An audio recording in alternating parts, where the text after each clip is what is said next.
আমাদের ব্রেকফাস্টটা একটু ডিফারেন্ট করেছি, তোমাদের সাথে শেয়ার করি। একটু হেলদি ব্রেকফাস্ট করেছি আজকে। পোহা বা উপমা, স্যান্ডউইচ কিছুই নয় আজকে। এইরকম ভাবে আজকে আমরা ব্রেকফাস্টটা সারবো। আর সঙ্গে রয়েছে নাশপাতি। কেমন লাগছে দীপঙ্কর? হ্যাঁ হ্যাঁ, অন্যরকম চলছে।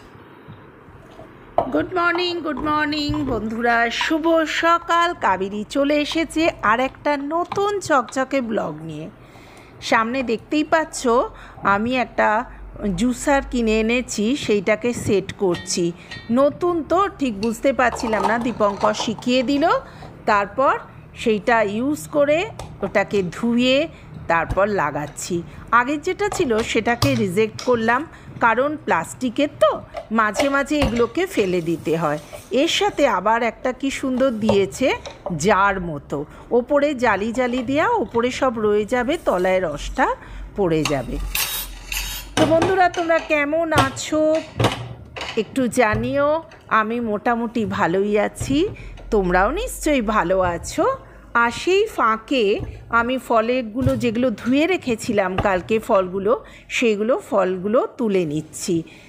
এইবার চলে আসি টেবিলটা মুছতে। দীপঙ্কর খেয়ে দিয়ে চলে যাওয়ার পর আমি টেবিলটা মুছি। ফল টল গোছানো হয়ে গেল, এবার টেবিলটাকে ভালো করে মুছেও নিলাম।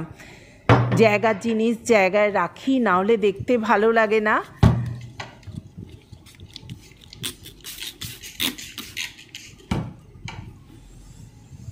সুন্দর করে মুছে নিলে টেবিলটাও সুন্দর লাগে দেখতে, চকচকে পরিষ্কার লাগে।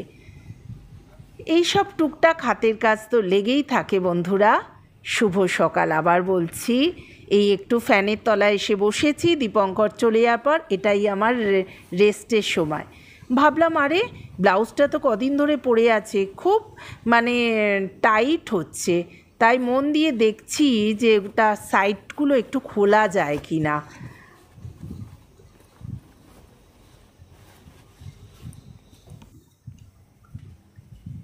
তারপর আস্তে আস্তে টুকটুক করে চলে এলাম রান্নাঘরে। এর মধ্যে মাশরুম সেদ্ধ করে রেখেছি, এখানে 2 প্যাকেট দুধ বার করে রেখেছি। আর অনেক বড় একটা পনির এনেছিলাম, তার অর্ধেকটা আছে, মাথার ভেতর কাটাচ্ছি কী করি, সব তো বার করে ফেললাম। একটা পেয়ারা আপেলও বার করে এনেছি।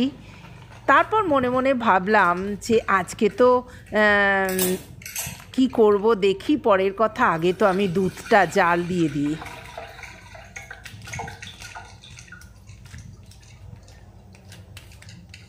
ইন্ডাকশানে 200 করে বসাই, নালে না অনেকবার জানো এই দুধ বসিয়ে আর ভুলে গেছি, কারণ কম করে দিয়ে একটু টিভির ঘরে চলে যাই, ব্যাস আমার পুরো তলা থেকে দুধটা ধরে গেছে। অনেকবার হয়েছে, ভীষণ ভুলে যাই বন্ধুরা।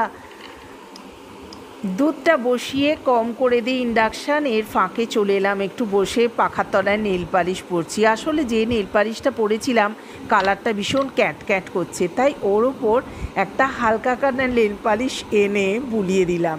আমার মেয়ে তো কি রেগে যায়, আগে তুমি আগেরটা না তুলে পরেরটা পরে নিচ্ছ, দূর অত আর সময় থাকে না। এই দেখো একটা হালকা কালারের নেল পালিশ ছিল, ওর ওপরে একটু প্রলেপ দিয়ে দিলাম, লাইট হয়ে গেল।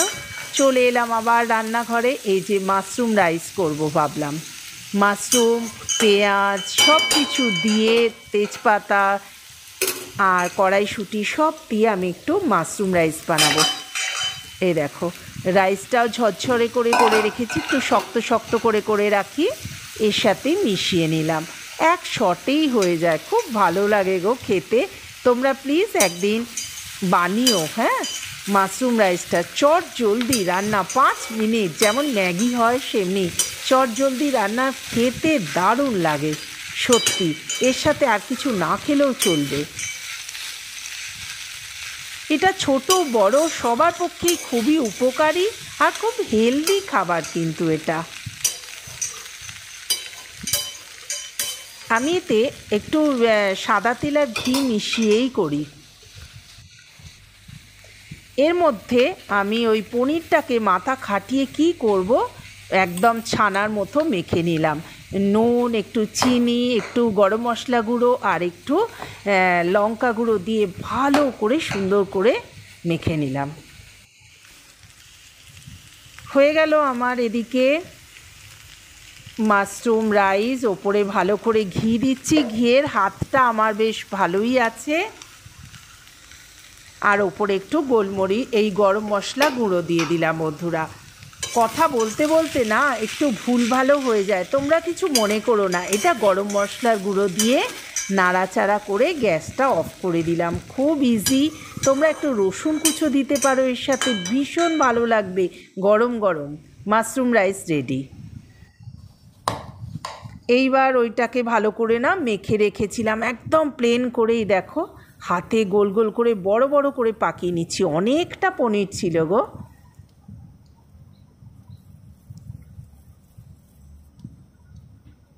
এই দেখো, বড় বড় একদম 10 টাকা পিসের রসগোল্লা সাইজ করে বানিয়ে নিলাম।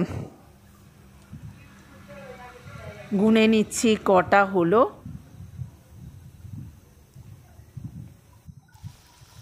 কড়াতে দিয়ে দিলাম। দেখছো, পুরো একদম রাজভোগ হয়ে গেছে। তৈরি করে নিলাম আমার তরকারিটা। দেখেছো, ছানার ডালনা রেডি। এদিকে শুধু মাশরুম রাইস করিনি, তার সাথে করেছি এই দেখো ভেটকি মাছ দিয়ে, আলু দিয়ে আর পটল দিয়ে একটা কালিয়া মতো। শুধু বাঙালি খেতে পারলেই চলে বলো। সন্ধে হয়ে গেল, দীপঙ্কর হাঁটবে বলে তাড়াতাড়ি চলে এলো। এই দেখো, আমিও মোটামুটি রেডি। দীপঙ্কর হাঁটা জুতো পরতে ওপরে আসছে, আমিও রেডি হয়ে দাঁড়িয়ে আছি। বেরোচ্ছি আমরা। হাঁটার জায়গায় চলে এসেছি। আমরা একটা জায়গায় হাঁটতে আসি। চলো কিছুক্ষণ হেঁটে নিই। বাড়ি ফিরে আর ওই ছানার ডালনা দিয়ে হলো না। ছোট ছোট আলু ছিল, বললো দীপঙ্কর আলুর দম লুচি করবে, আর মিষ্টি তো আছে। তো গুড নাইট বন্ধুরা, শুভরাত্রি। যদি ভালো লাগে do like, share and subscribe my channel. এই দেখো আমার ডিনার। লোভ হচ্ছে না বন্ধুরা? চলো টাটা।